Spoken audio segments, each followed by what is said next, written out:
அதிகாரம் 37. கர்த்தருடைய கை என்மேல் அமர்ந்து கர்த்தர் என்னை ஆவிக்குள்ளாக்கி வெளியே கொண்டு போய் எலும்புகள் நிறைந்த ஒரு பள்ளத்தாக்கின் நடுவில் நிறுத்தி என்னை அவைகளின் அருகே சுற்றி நடக்க பண்ணினார். இதோ பள்ளத்தாக்கின் வெட்ட வெளியிலே அந்த எலும்புகள் மகா திரளாய் கடந்தது. அவைகள் மிகவும் உலர்ந்ததுமாயிருந்தது. அவர் என்னை நோக்கி, மனுபுத்திரனே, இந்த எலும்புகள் உயிரடையுமா என்று கேட்டார். அதற்கு நான், கர்த்தராகிய ஆண்டவரே, தேவரீர் அதை அறிவீர் என்றேன். அப்பொழுது அவர், நீ இந்த எலும்புகளை குறித்து தீர்க்க தரிசனம் உரைத்து அவர்களை பார்த்து சொல்ல வேண்டியது என்னவென்றால், உலர்ந்த எலும்புகளே, கர்த்தருடைய வார்த்தையை கேளுங்கள். கர்த்தராகிய ஆண்டவர் இந்த எலும்புகளை நோக்கி, இதோ நான் உங்களுக்குள் ஆவியை பிரவேசிக்க பண்ணுவேன், அப்பொழுது உயிரடைவீர்கள். நான் உங்கள் மேல் நரம்புகளை சேர்த்து உங்கள் மேல் மாம்சத்தை உண்டாக்கி உங்களை தோலினால் மூடி உங்களில் ஆவியை கட்டளையிடுவேன். அப்பொழுது நீங்கள் உயிரடைந்து நான் கர்த்தர் என்று அறிந்து கொள்வீர்கள் என்று உரைக்கிறார் என்று சொல் என்றார். எனக்கு கட்டளையிட்டபடியே நான் தீர்க்க தரிசனம் உரைத்தேன். நான் தீர்க்க தரிசனம் உரைக்கையில் ஒரு இரைச்சல் உண்டாயிற்று. இதோ அசை உண்டாகி ஒவ்வொரு எலும்பும் தன் தன் எலும்போடே சேர்ந்து கொண்டது. நான் பார்த்து கொண்டிருக்கையில் இதோ அவைகள் மேல் நரம்புகளும் மாம்சமும் உண்டாயிற்று. மேற்புறமெங்கும் தோலினால் மூடப்பட்டது, ஆனாலும் அவைகளில் ஆவி இல்லாதிருந்தது. அப்பொழுது அவர் என்னை பார்த்து, நீ ஆவியை நோக்கி தீர்க்க தரிசனம் உரை. மனுபுத்திரனே, நீ தீர்க்க தரிசனம் உரைத்து ஆவியை நோக்கி, கர்த்தராகிய ஆண்டவர் உரைக்கிறது என்னவென்றால், ஆவியே, நீ காற்று திசை நான்கிலுமிருந்து வந்து கொலையுண்ட இவர்கள் உயிரடையும்படிக்கு இவர்கள் மேல் ஊது என்கிறார் என்று சொல் என்றார். எனக்கு கற்பிக்கப்பட்டபடி நான் தீர்க்க தரிசனம் உரைத்தேன். அப்பொழுது ஆவி அவர்களுக்குள் பிரவேசிக்க அவர்கள் உயிரடைந்து காலூன்றி மகா பெரிய சேனையாய் நின்றார்கள். அப்பொழுது அவர் என்னை நோக்கி, மனுபுத்திரனே, இந்த எலும்புகள் இஸ்ரவேல் வம்சத்தார் அனைவருமே. இதோ அவர்கள், எங்கள் எலும்புகள் உலர்ந்து போயிற்று, எங்கள் நம்பிக்கை அற்றுப் போயிற்று, நாங்கள் அறுப்புண்டு போகிறோம் என்கிறார்கள். ஆகையால் நீ தீர்க்க தரிசனம் உரைத்து அவர்களோட சொல்ல வேண்டியது என்னவென்றால், கர்த்தராகிய ஆண்டவர் உரைக்கிறார், இதோ என் ஜனங்களே, நான் உங்கள் பிரேத குழிகளை திறந்து உங்களை உங்கள் பிரேத குழிகளிலிருந்து வெளிப்படவும் உங்களை இஸ்ரவேல் தேசத்துக்கு வரவும் பண்ணுவேன். என் ஜனங்களே, நான் உங்கள் பிரேத குழிகளை திறந்து உங்களை உங்கள் பிரேத குழிகளிலிருந்து வெளிப்பட பண்ணும்போது நான் கர்த்தர் என்று அறிந்து கொள்வீர்கள். என் ஆவியை உங்களுக்குள் வைப்பேன், நீங்கள் உயிரடைவீர்கள். நான் உங்களை உங்கள் தேசத்தில் வைப்பேன், அப்பொழுது நான் கர்த்தர் என்று அறிந்து கொள்வீர்கள். இதைச் சொன்னேன், இதைச் செய்வேன் என்று கர்த்தர் உரைக்கிறார் என்று சொல் என்றார். பின்னும் கர்த்தருடைய வார்த்தை எனக்கு உண்டாகி அவர், மனுபுத்திரனே, நீ ஒரு கோலை எடுத்து அதிலே யூதாவுக்கும் அதைச் சேர்ந்த இஸ்ரவேல் புத்திரருக்கும் அடுத்தது என்று எழுதி, பின்பு வேறொரு கோலை எடுத்து அதிலே எப்ராயீமுக்கும் அதைச் சேர்ந்த இஸ்ரவேல் வம்சத்தார் அனைவருக்கும் அடுத்த யோசேப்பின் கோல் என்று எழுதி, அவைகளை ஒரே கோல் ஆகும்படி ஒன்றோடொன்று இசையச் செய். அவைகள் உன் கையில் ஒன்றாகும். இவைகளின் பொருள் இன்னதென்று எங்களுக்கு அறிவிக்க மாட்டீரோ என்று உன் ஜனத்தின் புத்திரர் உன்னிடத்தில் கேட்டால், நீ அவர்களை நோக்கி, கர்த்தராகிய ஆண்டவர் உரைக்கிறது என்னவென்றால், இதோ எப்ராயீமுக்கும் அதைச் சேர்ந்த இஸ்ரவேல் கோத்திரங்களுக்கும் அடுத்த யோசேப்பின் கோலை எடுத்து அதை யூதாவின் கோலோடே சேர்த்து அவைகளை ஒரே கோலாக்குவேன். அவைகள் என் கையில் ஒன்றாகும் என்கிறார் என்று சொல். சொல்லும்போது, நீ எழுதின கோல்கள் அவர்களுடைய கண்களுக்கு முன்பாக உன் கையில் இருக்க வேண்டும். நீ அவர்களை நோக்கி, கர்த்தராகிய ஆண்டவர் உரைக்கிறது என்னவென்றால், இதோ நான் இஸ்ரவேல் வம்சத்தாரை அவர்கள் போயிருக்கும் ஜாதிகளிடத்திலிருந்து அழைத்து சுற்றிலுமிருந்து அவர்களை சேர்த்து அவர்களை அவர்கள் சுய தேசத்திலே வரப்பண்ணி அவர்களை இஸ்ரவேலின் மலைகளாகிய தேசத்திலே ஒரே ஜாதியாக்குவேன். ஒரே ராஜா அவர்கள் எல்லாருக்கும் ராஜாவாக இருப்பார். அவர்கள் இனி 2 ஜாதிகளாக இருப்பதில்லை. அவர்கள் இனி 2 ராஜ்யங்களாக பிரிவதும் இல்லை. அவர்கள் இனி தங்கள் நரகலான விக்கிரகங்களினாலும் தங்கள் அருவருப்புகளினாலும் தங்களுடைய சகல மீறுதல்களினாலும் தங்களை தீட்டுப்படுத்துவதும் இல்லை. அவர்கள் குடியிருந்து பாவம் செய்த எல்லா இடங்களிலிருந்தும் நான் அவர்களை நீங்களாக்கி ரட்சித்து அவர்களை சுத்தம் பண்ணுவேன். அப்பொழுது அவர்கள் என் ஜனமாயிருப்பார்கள், நான் அவர்கள் தேவனாயிருப்பேன். என் தாசனாகிய தாவீது என்பவர் அவர்கள் மேல் ராஜாவாக இருப்பார். அவர்கள் எல்லாருக்கும் ஒரே மேய்ப்பர் இருப்பார். அப்பொழுது அவர்கள் என் நியாயங்களில் நடந்து என் கட்டளைகளை கைக்கொண்டு அவைகளின்படியே செய்து நான் என் தாசனாகிய யாக்கோபுக்கு கொடுத்ததும் உங்கள் பிதாக்கள் குடியிருந்ததுமான தேசத்திலே குடியிருப்பார்கள். அவர்களும் அவர்கள் பிள்ளைகளும் அவர்களுடைய பிள்ளைகளின் பிள்ளைகளும் அதிலே என்றென்றைக்கும் குடியிருப்பார்கள். என் தாசனாகிய தாவீது என்பவர் என்றென்றைக்கும் அவர்களுக்கு அதிபதியாயிருப்பார். நான் அவர்களோட சமாதான உடன்படிக்கை செய்வேன். அது அவர்களுக்கு நித்திய உடன்படிக்கையாயிருக்கும். நான் அவர்களை நிலைப்படுத்தி அவர்களை வர்த்திக்க பண்ணி அவர்கள் நடுவிலே என் பரிசுத்த ஸ்தலத்தை என்றென்றைக்கும் ஸ்தாபிப்பேன். என் வாசஸ்தலம் அவர்களிடத்தில் இருக்கும். நான் அவர்கள் தேவனாயிருப்பேன், அவர்கள் என் ஜனமாயிருப்பார்கள். அப்படியே என் பரிசுத்த ஸ்தலம் அவர்கள் நடுவிலே என்றென்றைக்கும் இருக்கும்போது நான் இஸ்ரவேலை பரிசுத்தம் பண்ணுகிற கர்த்தர் என்று ஜாதிகள் அறிந்து கொள்வார்கள் என்கிறார் என்று சொல் என்றார். பிரியமானவர்களே, எசேக்கியேல் தீர்க்க தரிசன புத்தகத்திலே 36, 37 அதிகாரங்கள் மறக்க முடியாத அனுபவங்கள். வரலாற்று ரீதியாக கிமு 6ஆம் நூற்றாண்டில் அந்திய காலத்திலே அது நிகழ்ந்தாலும் புதிய உடன்படிக்கையின் காலத்தில் வாழ்ந்து கொண்டிருக்கிற உங்களுடைய என்னுடைய வாழ்க்கையிலே இந்த 36, 37 அதிகாரங்கள் நம்முடைய கிறிஸ்தவ வாழ்வின் அடிப்படையாக அமைந்துள்ளன. என்ன ஆச்சரியம் இல்லைங்களா? அதாவது எகிப்து தேசத்தின் அடிமைத்தனத்திலிருந்து தேவனுடைய ஓங்கிய புயத்தினாலே வல்லமைய கரத்தினாலே மீட்கப்பட்ட இஸ்ரவேலின் வரலாறு நம்முடைய கிறிஸ்துவ வாழ்க்கையின் ரட்சிப்புக்கு ஒப்பிட்டு பேசப்படுவது உண்டு.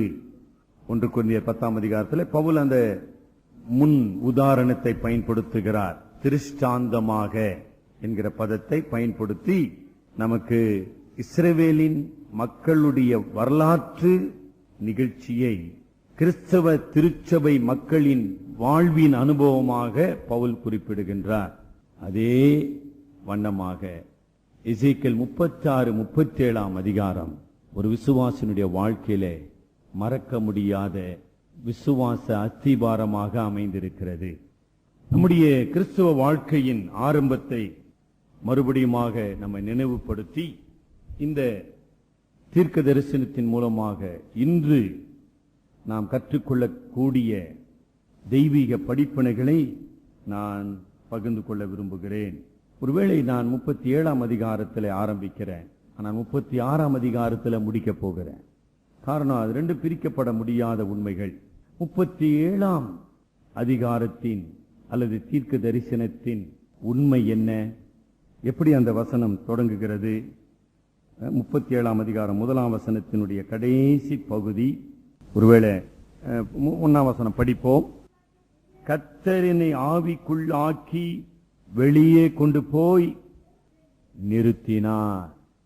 கடைசியாக எசேக்கியேல் இந்த ஆவியினாலே எடுத்துச் செல்லப்படுகிற அனுபவத்தை 11ஆம் அதிகாரத்திலே குறிப்பிடுகிறார். அதோடு 37ஆம் அதிகாரத்துக்கு வருகிறார்.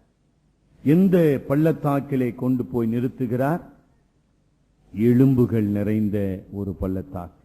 எரேமியா 7ஆம் அதிகாரம் 32ஆம் வசனம் படிங்க. எரேமியா தீர்க்க தரிசன புஸ்தகம் 7ஆம் அதிகாரம் 32ஆம் வசனம். கிட்டத்தட்ட 32 தொங்கி 8ஆம் அதிகாரம் வரைக்கும் அங்க 32. ஆதலால் இதோ நாட்கள் வரும் என்று கர்த்தர் சொல்லுகிறார், தோப்பேத் என்றும் இன்னோம் குமாரனின் பள்ளத்தாக்கு என்றும் சொல்லப்படாமல் சனங்கார பள்ளத்தாக்கு என்றும் சொல்லப்படும்.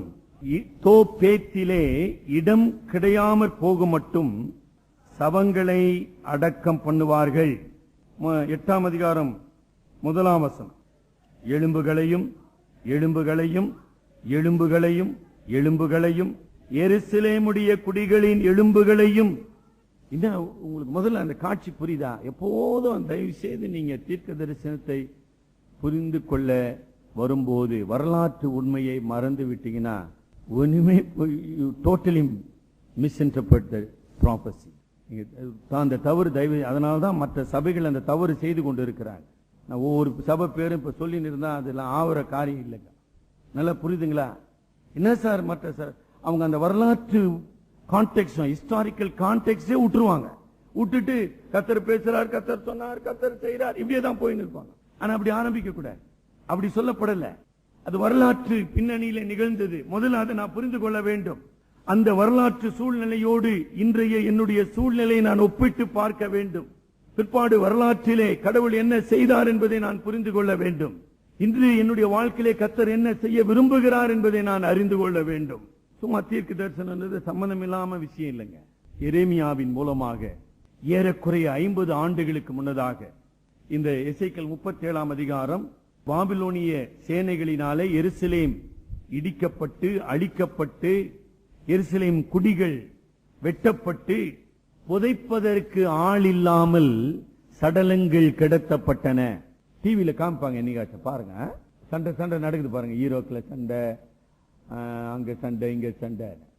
அப்ப பூமி எதிர்த்து, அதாவது புதைக்கிறதுக்கு ஆள் கிடையாது. ஆள் இருந்தா தானுங்க சார் புதைக்கிறதுக்கு. ஒருத்த கூட இல்லையா உயிரோட, எவன் புதைக்கிறது? அப்ப இன்னும் ஆகும் சடலங்கள். ஆகாயத்து பறவைகளினாலே சாப்பிடப்பட்டு எலும்புகள் காய்ந்து போய் அப்படியே பரவி கிடக்கும். அதான் உலர்ந்த எலும்புகளின் பள்ளத்தாக்கு. அங்க கொண்டு போய் நிறுத்துறார் எசேக்கியேல. பார்ப்பா, இதான்ப்பா எருசலேம். நல்லா பாரு எசேக்கியேல், நீ வாழ்ந்த எருசலேம் இது, இன்றைக்கு பார்க்கிற எருசலேம் இது. இத பாரு, நல்லா பாத்துக்கப்பா. எப்படி இருக்குன்றீங்க எசேக்கியேலுக்கு? உங்களால அதெல்லாம் சிந்திக்க முடியுதுங்களா? அவரும் ஒரு மனிதன் தானுங்கம்மா. He was not a superman. He was a very ordinary man. எங்க பார்த்தாலும் அப்படியே கல்லு மாதிரி எலும்புகள். உண்மை. கிமு 586 எருசலேம் அழிக்கப்பட்டது. 10 ஆண்டுகள் கழித்து இந்த தீர்க்க தரிசனம் எசேக்கியேலுக்கு வந்தது. எசேக்கியேலை ஆங்கிலத்தில் சொல்ல வேண்டும், he was transported in spirit to the very city of Jerusalem. அதுதான் நான் ஆவிக்குள்ளாக்கி. அதனுடைய பொருள் என்ன? நான் சரீரத்திலே அல்ல, ஆவி நிலையிலே என்ன செய்யப்படுகிறேன்? எருசலேமுக்கு கொண்டு போகப்படுகிறேன். அந்த எருசலேமுடைய கோர காட்சியை நான் பார்க்கிறேன். வேலி ஆஃப் ட்ரை போன்ஸ் என்று எசேக்கியேல் குறிப்பிடுகிறார். எரேமியா எப்படிமா குறிப்பிட்டார்? சங்காரத்தின் பள்ளத்தாக்கு, வேலி ஆஃப் டெத். ஆக கொஞ்ச நேரம் யோசனை பண்ணிப்பார். சில நேரம் நம்ம கல்லறைக்கு போறோம், சில பேருக்கு கல்லறை விருப்பம் இல்லை. ஆனா உங்களை கொண்டு போய் அது மாதிரி ஒரு சூழ்நிலையில வச்சு பாருங்க. அப்படியே எந்த பக்கம் திருப்பினாலும் எலும்புகள் சார். எப்படி இருக்குன்றீங்க அந்த காட்சி? பிரியமானவர்களே, கடவுளை எதிர்க்கிற மனிதன், கடவுளை எதிர்க்கிற ராஜ்யங்கள் முடிவு எலும்புகள். அது எவ்வளவு பெரிய வல்லரசா இருக்கலாம், எகிப்தா இருக்கலாம், பாபிலோனியாவா இருக்கலாம், இல்லையா, அசீரியா சாம்ராஜ்யமா இருக்கலாம், மேதிய பெர்சிய சாம்ராஜ்யமா இருக்கலாம், ரோம கொடுங்கோல் ஆட்சியா இருக்கலாம். கடவுளுடைய பார்வையில அனைத்தும் மண் மேடுகள் ஆக்கப்படும் எலும்புகள், ட்ரை போன். சரிங்களா? ஏன் இந்த தரிசனம் எசேக்கியேலுக்கு கொடுக்கப்பட்டது? 11ஆம் வசனத்தினுடைய பிந்தின 11ஆம் வசனத்தை படிப்போம். மனுபுத்திரனே, இந்த எலும்புகள் இஸ்ரவேல் வம்சத்தார் அனைவருமே இப்பொழுது பாபிலோனியில இருக்கிற சிறையிருப்பில இருக்கிற இஸ்ரவேல் மக்கள் என்ன சொல்றாங்க, யூத மக்கள் என்ன சொல்றாங்க? இதோ எங்கள் எலும்புகள் உலர்ந்து போயிற்று, எங்களுடைய நம்பிக்கை அற்று போயிற்று, ஐயோ நாங்க மடிந்து போகிறோம். என்ன சார் பாபிலோன் சிறையிருப்புல மக்களுடைய எண்ணங்கள், இதய சிந்தனைகள் என்ன சார்? ஐயோ நாங்கள் உலர்ந்து போனோம், நம்பிக்கை அற்று போனோம், நாங்கள் அறுப்போம். ரொம்ப beautiful words, very aptly describe the mental, spiritual and social condition of the captivities in Babylon. இதை விட மிக சிறப்பான வார்த்தைகள் ஒண்ணும் கிடையாது. அப்படியே பாக்குறாங்க எத்தனை ஆட்சிகள், எத்தனை ஜாதிகள், பலத்த ஜாதிகள் இல்லாமல் போயிட்டு நமக்கு அதான் முடிவு. இந்த ஆப்பிரிக்கா நாட்டை பத்தி சில நேரம் பிபிசில வருதுங்க. தயவுசெய்து ஆப்பிரிக்கா கண்டத்தில் வருகிற எல்லா விஷயத்தையும் தயவுசெய்து படிங்க, பாருங்க. அடடா, இந்த மாதிரி காரியங்களை நீங்க பார்க்கலாம். அப்படியே குறிப்பாக காங்கோ நாட்டில் அந்த இனப்போரினாலே அப்படியே எலும்புகள், மண்ட ஓடுகள் அப்படியே கிடக்கும். இன்னைக்கு கடந்து ஆப்பிரிக்கா கண்டத்தின் மத்தியில இருக்கின்ற காங்கோ நாட்டிலே, அந்த காங்கோ நாட்டில் இருந்து வந்த ஒரு சகோதரனை நான் சியோல் பட்டணத்தில் சந்தித்தேன். அவர் அதை குறித்து பகிர்ந்து கொண்டிருந்தார். எங்க நாடு எப்படி அழிந்து கொண்டிருக்குது. சரி, இருக்கட்டும். அப்ப என்ன சொல்றாங்க, ஏன் இந்த தரிசனம் கொடுக்கப்பட்டது? இந்த தரிசனம் யாருக்கு கொடுக்கப்பட்டது? நம்பிக்கை அற்ற, இல்லையா, அறுப்புண்டு போகிற அல்லது இல்லாமல் போகிற மக்களுக்கு ஒரு புது வாழ்வின் செய்தி, மறுமலர்ச்சியின் தீர்க்க தரிசனம். உலர்ந்த எலும்புகள் உயிரடைந்து கர்த்தரின் சேனையாக நிற்கின்ற ஒரு அற்புத காட்சி, இல்லைங்களா? 10ஆம் வசனத்தின் முடிவிலே அவர்கள் உயிரடைந்து மகா பெரிய சேனையாய் நிற்க. சரிங்களா? இதுதாங்க அந்த கான்ட்ராஸ்ட் சொல்லுவாங்க. எதிர்மறையான உண்மைகள் உலக பிரகாரமாக, உலக ரீதியாக, மனித ரீதியாக உலர்ந்த எலும்புகள், நம்பிக்கையற்ற சூழ்நிலை, மடிந்து போன சூழ்நிலை, அழிவின் முடிவு. ஆனா ஆவிக்குரிய உண்மையிலே அவர்கள் உயிரடைந்த, பலமடைந்த, சக்தி வாய்ந்த கடவுளின் சேனையாக நிறுத்தப்படுவார்கள். உங்க வாழ்க்கை குறித்து உங்களுக்கு என்ன தரிசனம் இருக்குதுங்க? Do you have any vision like that? எனக்கு தெரியாது. உங்களுடைய தனிப்பட்ட வாழ்க்கை, குடும்ப வாழ்க்கை எனக்கு அவ்வளவா தெரியாது.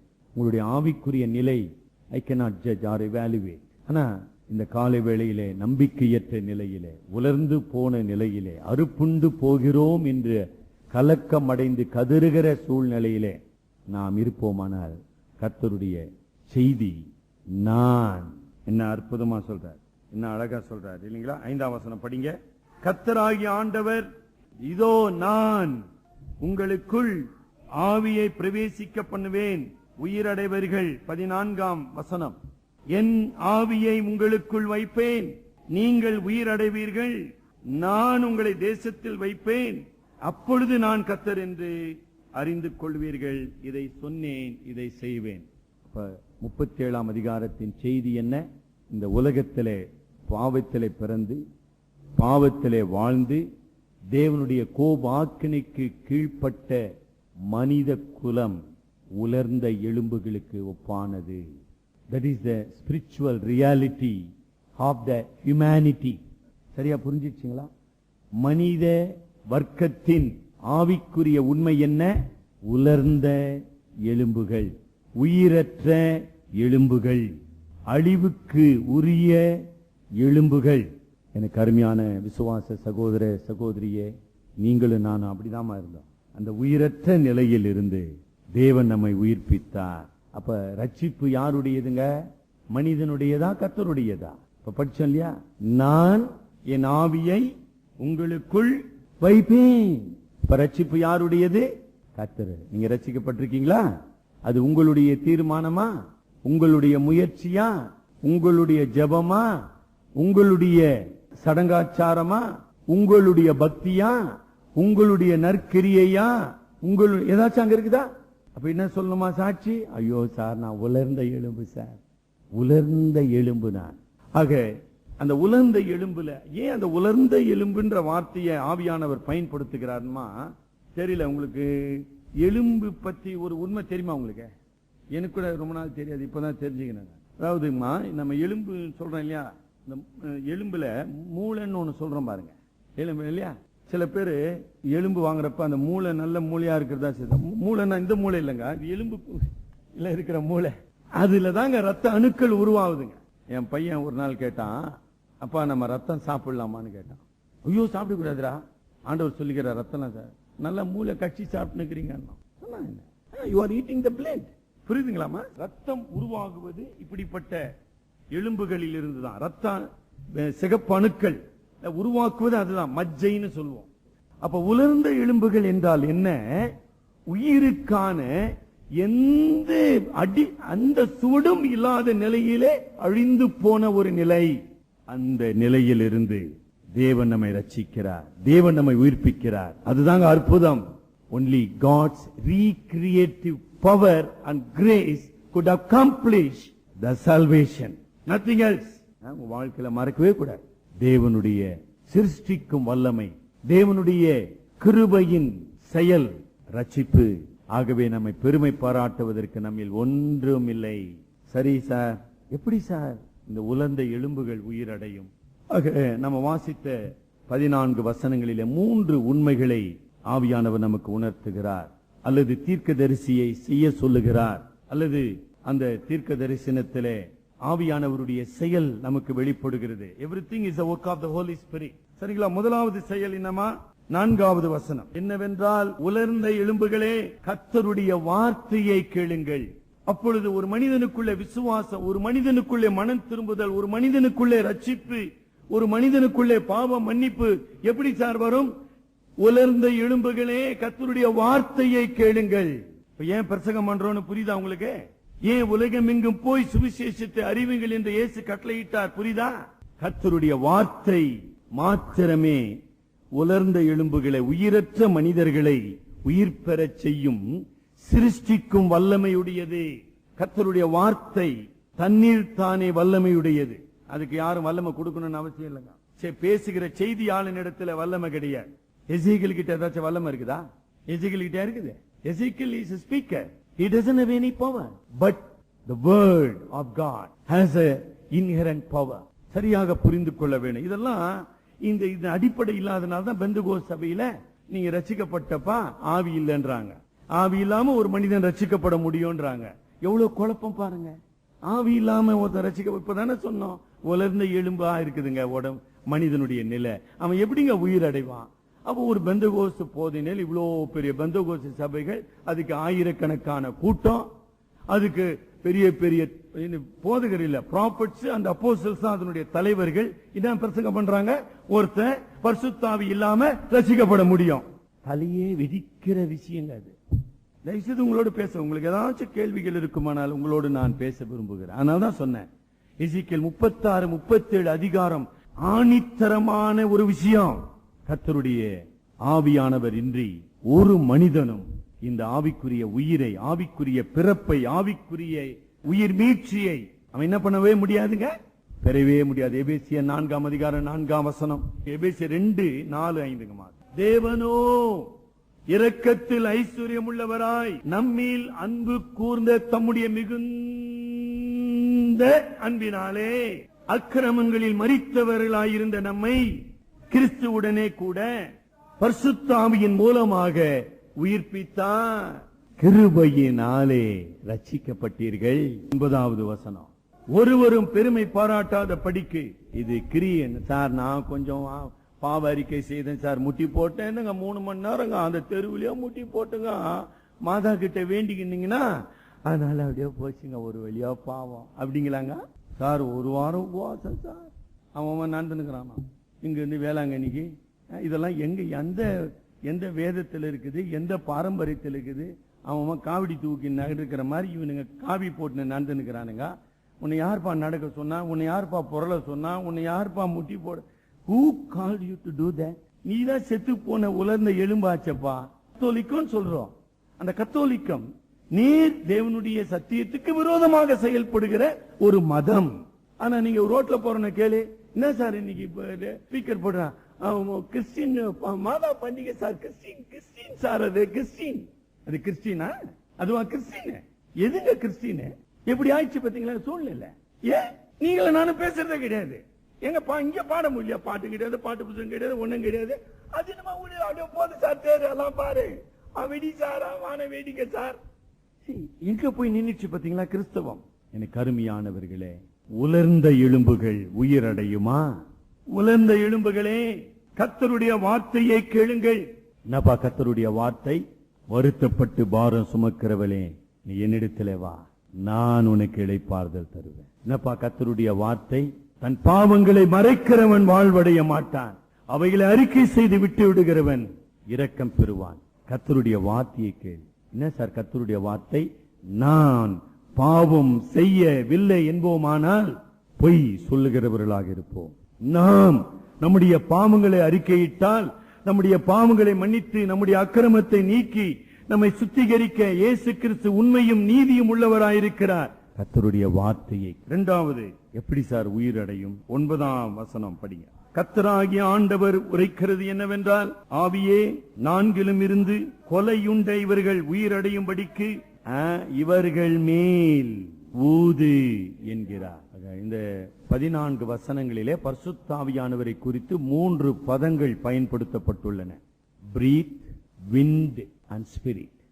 ஆங்கில பைபிள்ல படிப்பீர்களானால் பிரீத் ஊது, இப்ப படிச்சோம் பாத்தீங்களா, ஊது பிரீத். அப்புறம் காற்று திசை நான்கிலும் இருந்து வந்து ஒரு புயல் காற்று போல, சூறாவளி போல, ஆமா, ரஷ், வேகமாக வந்து அவர்களை உயிரடைய செய். ஆமா, the powerful wind என்று பொருள். 3, ஆவியானவர். யாரவர்? கடவுளில் இருந்து அனுப்பப்படுகிறவர். இந்த காற்று திசை 4 இருந்து வருது இல்லைங்களா, இதைதான் நிக்கோதேமு கிட்ட யோவான் 3ஆம் அதிகாரத்துல 8ஆம் வசனத்துல ஆண்டவர் பேசினார். நிக்கோதேமே, படிங்க.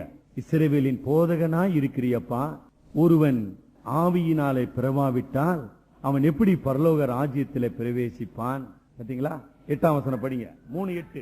காற்றானது தனக்கு இஷ்டமான இடத்தில் வீசுகிறது, அதன் சத்தத்தை கேட்கிறாய், இன்ன இடத்திலிருந்து வருகிறது என்றும் இன்ன இடத்திற்கு போகிறது என்றும் உனக்கு தெரியாது, ஆவியினால் பிறப்பிக்கப்படுகிற எவனும் அப்படியே இருக்கிறான். நிக்கோதேமு, நீ போயின்னு இருப்பான். புரிஞ்சுதுங்களா? நிக்கோதேமு கிட்ட பேசும்போது இந்த வசனத்தை தான், காற்று, the powerful wind. ஆகினால்தான் அப்போஸ்தலர் 2ஆம் அதிகாரத்தில் அவர்கள் மேலறையில கூடியிருந்த போது ஒரு பலமான காற்று, it is a symbol of the power of the Holy Spirit, ஒரு வல்லமையான காற்று வீசினது. எதற்கு அடையாளம் பா? ஆவியானவர் ஒரு மனிதனுக்குள்ளே எவ்விதமாக செயல்படுகிறார். இதை கொஞ்சம் அப்படி மாத்தி சொல்லணும்னா, அதாவது when you say it in a different word, that is known as irresistible grace of the Holy Spirit. ஒரு பரிசுத்த ஆவியானவர் ஒரு மனிதனுக்குள்ளே செயல்படும் போது அவன் என்ன செய்ய மாட்டான்? ஆண்டவருடைய அன்பை எதிர்த்து நிற்க மாட்டான். சிலுவையை அவன் பைத்தியம் என்று தள்ள மாட்டான். கர்த்தருடைய சத்தியத்தை அவன் மறுக்க மாட்டான். அந்த கர்த்தருடைய சத்தியத்துக்கு தன்னை ஒப்பு கொடுப்பான். irresistible grace, தடுத்து ஆட்கொள்ளும் கிருபை. effectual call of the Holy Spirit operates in an individual. இந்த கடவுளுடைய பலிதமாகும் வல்லமையான அழைப்பு ஒரு நபருக்குள்ளே கிரியை செய்யும் போதுதான் செத்த பிணமாகி அவன் லாசருவை போல எழுந்து வெளியே வருவான். அதான் ரட்சிப்பின் அனுபவம். இப்ப எப்படி ஆவியானவர் இல்லாம நான் ரட்சிக்கப்பட முடியும்? முடியவே முடியாது. அப்ப பெந்தகோஸ்து சபையில நீங்க ரட்சிக்கப்பட்டு இருக்கிறீங்க, ஆவியானவரை பெறலன்னு சொல்றது எப்படி சரியா இருக்க முடியும்? தயவுசெய்து என்ன வந்து பாரு சார். புரியல சார், இங்கதான் தயவுசெய்து என்ன வந்து பாரு. ஏன்னா இப்ப நேரம் இல்லை. ஆவியானவர் இன்றி ஒருவரும் ரட்சிக்கப்பட முடியாது. எபேசியர் 1:13. எபேசியர் 1:13. நீங்களும் உங்கள் ரட்சிப்பின் சுவிசேஷமாகிய பண்ணப்பட்ட, எங்க வாக்குத்தத்தம் பண்ணினார்? எசேக்கியேல் 37:14. என் ஆவியை உங்களுக்குள் வைப்பேன், நீங்கள் உயிரடைவீர்கள். வாக்குத்தத்தம் பண்ணப்பட்ட. யோவான் 14:17 படிங்க. இந்த உலகம் சத்திய ஆவியாய் ஆனவரை காணாமலும் அறியாமலும் இருக்கிறபடியால் அவரை பெற்றுக் கொள்ள மாட்டாது. அவர் உங்களுடனே வாசம் பண்ணி உங்களுக்குள்ளே இருப்பதால் நீங்கள் அவரை அறிவீர்கள். அதே 16ஆம் அதிகாரத்தின் முடிவிலே, நான் போய் சத்திய ஆவியாகிய தேற்றரவாளனை உங்களுக்கு அனுப்புவேன். அப்போஸ்தலர் 1:8, உன்னதத்தின் பலனாகிய சத்திய ஆவியினாலே நீங்கள் தரிப்பிக்கப்படுவீர்கள். அப்போஸ்தலர் 2:38, பரிசுத்த ஆவியை பெறுவீர்கள். ஆக பரிசுத்த ஆவியானவர் இன்றி ஒருவரும் ரட்சிக்கப்பட முடியாது, விசுவாசிக்க முடியாது, ஆவிக்குரிய உயிர் பெற முடியாது. ஆக தீர்க்கதரிசி என்னமா செய்ய வேண்டும்? 10ஆம் வசனத்தில் எனக்கு கற்பிக்கப்பட்டபடி நான் தீர்க்க தரிசனம் உரைத்தேன்னு போட்டிருக்குது இல்ல. Actually the prophet was called to pray unto the Spirit. ஆங்கிலத்தில். ஆவியானவர் தீர்க்கதரிசியை விட பெரியவர், அவர் தெய்வீகமானவர். காட் இல்லீங்களா? பரிசுத்தாவியானவர் கடவுள். அவர்கிட்ட போய் நம்ம தீர்க்க தரிசனம் ஒரே இங்க போட்டுக்குது ப்ராபசி அன்டு தி ஸ்பிரிட் வருது. ஆனா ஒரிஜினல் மீனிங்ல நீ ஆவியானவரிடத்திலே மன்றாடு, அப்படி call upon, pray unto the holy spirit. அப்படி தீர்க்கதரிசி ஜெபித்த போது ஆவியானவர் என்ன செய்தார்? அருளப்பட்டார். சார் புதிய ஏற்பாட்டுல எப்படி சார்? புதிய ஏற்பாட்டுல நாம ஜெபிக்கிறதுனால ஆவியானவர் வருகிறாரா, அல்லது தேவகுமாரனாகிய கிறிஸ்து நமக்கு ஜெபிக்கிறபடியினாலே ஆவியானவர் அருளப்படுகிறாரா? சரியா கேள்வி கவனிச்சீங்களா? திருப்பியும் அந்த நிலைக்கு வரலாமா? ஒரு மனிதன் பாவத்திலே வாழ்ந்து கொண்டிருக்கிறான், கடவுளை அறியாதவனாக இருக்கிறான், கடவுளுடைய வல்லமையையோ கடவுளுடைய ஆவியானவரையோ அறியாதவனாக இருக்கிறான். கடவுளை அறியாதவன் எப்படி ஜெபிக்க முடியும்? How can he pray unless the spirit opens his mind and heart? ஆகவே ஜெபிப்பதற்கு முன்னதாகவே ஆவியானவர் அவனுக்குள் அருளப்பட வேண்டும். ஆக எந்த அடிப்படையில் ஆவியானவர் அவனுக்குள் அருளப்படுகின்றார்? நம்ம ஏற்கனவே படிச்சிட்டோம். தேவனோ இரக்கத்தில் ஐஸ்வர்யம் உள்ளவராய் நம்மை கிறிஸ்துவுடனே கூட உயிர்ப்பித்தார், பரிசுத்தாவியானவரை கொண்டு உயிர்ப்பித்தார். ஆக ஆவியானவர் எந்த அடிப்படையில் அருளப்படுகிறார்? கிறிஸ்துவின் கட்டளையின் அடிப்படையிலே, கிறிஸ்துவின் வாக்கு தத்தத்தின் அடிப்படையிலே, கிறிஸ்துவின் சிலுவையின் பரிகார மரணத்தின் அடிப்படையிலே அருளப்படுகிறார். No condition, there is no human condition. எந்த மனித நிபந்தனையின் அடிப்படையிலே ஆவியானவர் அருளப்படுகிறது இல்ல. இப்பதான் நம்ம படிச்சோம், எவர்களுக்குள்ளே கிறிஸ்துவானவர் தமது ஆவி அனுப்புகிறார். அதான படிச்சோம் யோவான் 14:17. அவர் உங்களுக்குள்ளே அனுப்பப்படுவார். சரிங்களா? மூன்றாவது உண்மை என்னமா? 14ஆம் வசனம். வைப்பேன், என்னுடைய ஆவி உங்களுக்குள் வரும்போது நீங்கள் புத்துயிர் பெறுவீர்கள். சோ ரட்சிப்பு என்பது ஒரு மறுபிறப்பு என்பது புத்துயிர் பெறுவது. அது என்ன உயிர் சார்? ஆவியினாலே அருளப்படுகின்ற உயிர். அந்த உயிர் வரும்போதுதான் என்னுடைய கண்கள் திறக்கப்படுது. உயிர் எனக்குள்ளே வரும்போது உணர்வு எனக்குள்ளே வருகிறது, என் கண்கள் திறக்கப்படுகிறது. கடவுள் யார் என்பதை நான் அறிகிறேன், என்னுடைய பாவ நிலையை உணர்கிறேன். மனம் திரும்புதலும் விசுவாசமும் எனக்குள்ளே பிறப்பிக்கப்படுகிறது. Repentance and faith is a result of the work of the Holy Spirit. ஆக ஒவ்வொரு விசுவாசியும் ஆவியானவராலே புத்துயிர் பெற்றவன். ஆக கிறிஸ்தவ வாழ்க்கை என்பது ஆவிக்குரிய வாழ்க்கை, அது மாம்சத்துக்குரிய வாழ்க்கை அல்ல. மனித சடங்குகளினாலே செய்யக்கூடிய வாழக்கூடிய ஒரு வாழ்க்கை அல்ல. A Christian life is lived by the Holy Spirit, not by human energy and effort. சரிங்களா? என்னை கேட்டுக்கொண்டிருக்கிற சகோதரனே சகோதரியே, ஆவியானவர் உன்னை புத்துயிர் அடைய செய்திருக்கிறாரா? ஏன் நீ உயிர்ப்பிக்கப்பட்டிருக்கிறாய் என்பதை உணர்த்தி இருக்கிறாரா? எப்படிமா உயிர் பெற்றவர்கள் என்னமா செய்யணும்? 10ஆம் வசனத்துல ஏற்கனவே நம்ம படிச்சிட்டோம்.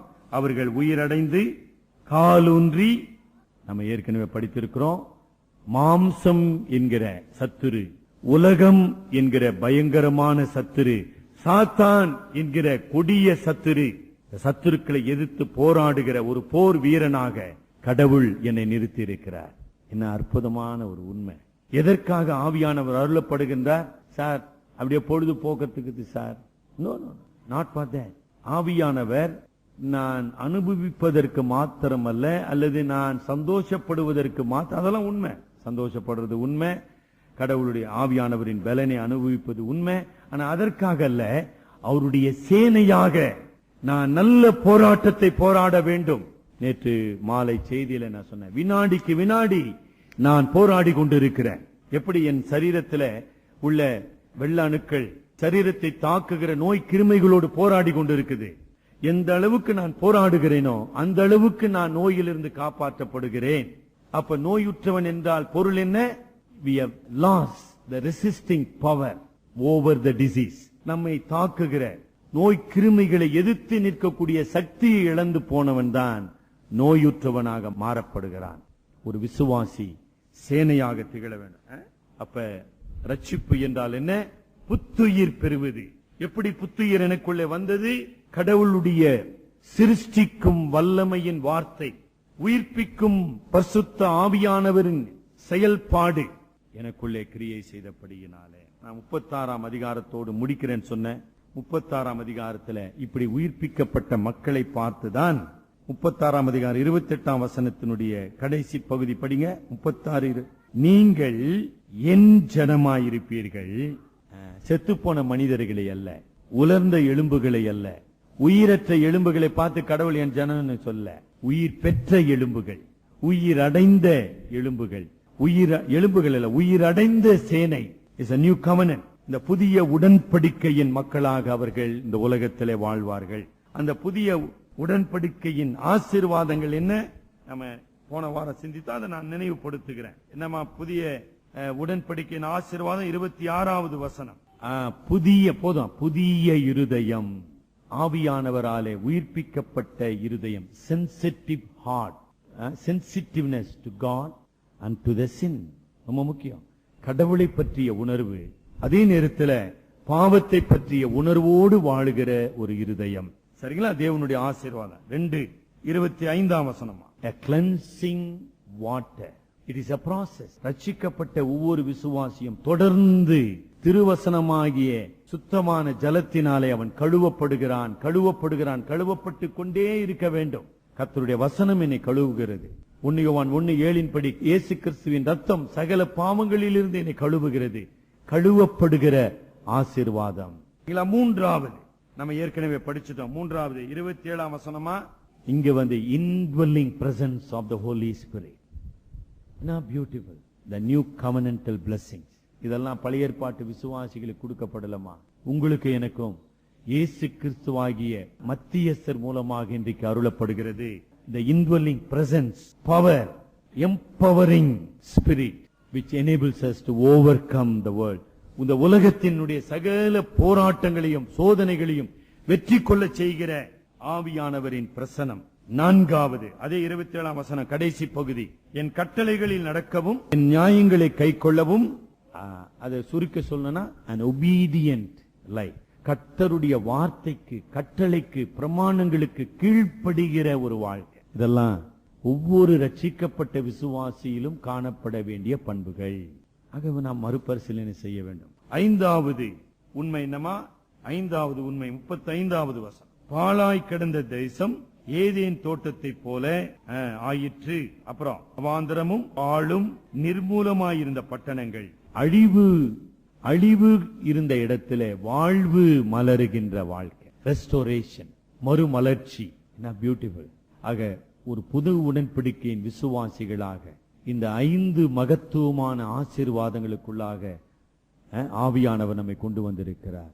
ஒரு புதிய இருதயம், கழுவப்படுகின்ற வாழ்க்கை, இயேசு கிறிஸ்துவின் ரத்தத்தினாலும் வசனத்தினாலும் பரிசுத்தாவியின் பலத்தினாலே அனுதினமும் பலப்படுத்தப்படுகிற வாழ்க்கை. சார் ஒரு நாள்ல நிரப்பினார் என்பதல்ல. It is everyday filling of the holy spirit. 3, இப்படி ஆவியினாலே நிரப்பப்பட்டபடியினாலே தேவனுடைய கற்பனைகளுக்கு கீழ்ப்படிதலான ஒரு வாழ்க்கை. 5, தேவனோடு நான் ஒப்புரவாகி இந்த ஜீவனுள்ள தேவனிடத்திலிருந்து வாழ்வை நான் பெறுகிறதுனாலே அழிவுக்கு பதிலாக வாழ்வு, சாபத்துக்கு பதிலாக ஆசீர்வாதம், இல்லைங்களா? மலட்டு தன்மைக்கு பதிலாக கனி தரும் வாழ்க்கை கடவுளின் வாழ்க்கையில தருகிறார். தலைவனுக்கு ஜெபிப்போம். ரட்சிக்கப்பட்டு ஞான ஸ்நானம் பெற்று பின்வாங்கி போன நிலையில இருக்கக்கூடிய சகோதரனாக சகோதரியாக நீ இருப்பாயனால் கர்த்தருடைய ஆவியானவர் மறுபடியுமாக உன்னோடு பேசுகிறார். மகனே, மகளே, நான் உன்னை உயிர்ப்பிக்க விரும்புகிறேன். நான் உனக்குள்ளே புதிய இதயத்தை உருவாக்க விரும்புகிறேன். உன்னுடைய அசுத்தங்கள், பாவங்கள், கரைகள், பிசாசின் அடிமைத்தனம், இவைகளிலிருந்து நான் உன்னை விடுதலையாக்க விரும்புகிறேன். என்னுடைய பிரசன்னத்தினாலே நான் உன்னை பலப்படுத்த விரும்புகிறேன். கர்த்தருடைய பரிசுத்த கற்பனைகளை வாஞ்சித்து அதற்கு மனப்பூர்வமாக கீழ்ப்படியும்படி உனக்கு நான் பலன் அளிக்கிறேன். இடிந்து போன வாழ்க்கை அல்ல, சபிக்கப்பட்ட வாழ்க்கை அல்ல, நம்பிக்கை அற்றுப்போன வாழ்க்கை அல்ல, அறுப்புண்டு போகிற நிலை அல்ல, ஏதேன் தோட்டத்தை போல வளமையின் சுபிட்சத்தின் ஒரு வாழ்வுக்குள்ளாக நான் உன்னை வழி நடத்து. சகோதரனே, சகோதரியே, கிறிஸ்துவோடு இணைக்கப்பட்ட ஒவ்வொரு விசுவாசியும் இப்படிப்பட்ட வனாந்தரமான வாழ்க்கை நீர் பாய்ச்சலான தோட்டத்தை போல மாற்றப்படும். உன் வாழ்க்கை அப்படி இருக்குதுங்களா? அன்பின் ஆண்டவரே, உம்முடைய வார்த்தைக்கு முன்பாக நாங்கள் எங்களை ஒப்புக் கொடுக்கிறோம். எங்களை தாழ்த்துகிறோம். தேவரீர் உம்முடைய இரக்கத்தினாலும் தயவினாலும் நீர் எங்களை ரட்சித்தீர். உமது ஆவியானவரை கொண்டு எங்களை உயிர்ப்பித்தீர். உம்முடைய புதிய சிருஷ்டிகளாக எங்களை சிருஷ்டித்தீர். நாங்கள் பழைய வாழ்க்கைக்கு, ஆதாமின் சுவாபத்துக்கு, பிசாசின் மயக்கத்துக்கு அடிமைகளாக நாங்கள் வாழ வேண்டியவர்கள் அல்ல. தேவனே, நாங்கள் புத்துயிர் பெற்றவர்களாக, புதிய இதயமுடையவர்களாக, புதிய பலன் அடைந்தவர்களாக, புதிய வாழ்க்கை வாழ நீர் எங்களை வழி நடத்தும். எங்கள் அருமை இரட்சகர் மூலம் ஜெபிக்கிறோம் பிதாவே. ஆமேன்.